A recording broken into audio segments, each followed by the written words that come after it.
భాగ్యనగరంలో రక్షాబంధన్ నేపథ్యంలో మత సామరస్యం వెల్లువిరిసింది. నగరంలోని పలు ప్రాంతాల్లో కుల మతాలకు సంబంధం లేకుండా రక్షాబంధన్ వేడుకలు జరుపుకున్నారు. జంగంమెట్, కోర్మగూడలో ముస్లిం సోదరులకు హిందూ మహిళలు రాఖీలు కట్టి హారతి ఇచ్చారు. ముస్లిం మహిళలు, బాలికలు కూడా హిందూ యువకులకు రాఖీలు కట్టి మత సామరస్యాన్ని చాటారు. ఈ సందర్భంగా హిందూ, ముస్లిం యువతీ యువకులు పరస్పరం స్వీట్లు తినిపించుకున్నారు.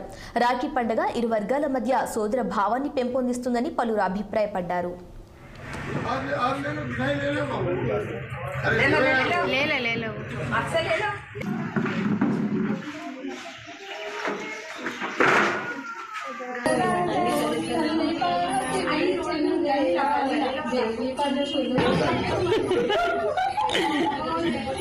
चिल्ला नहीं है सर।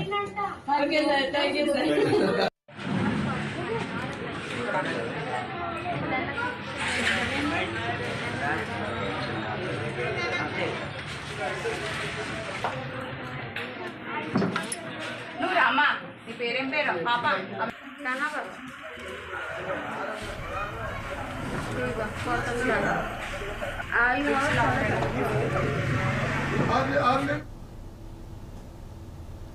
హైదరాబాద్ నగరంలో భారీ వర్షం కురిసింది.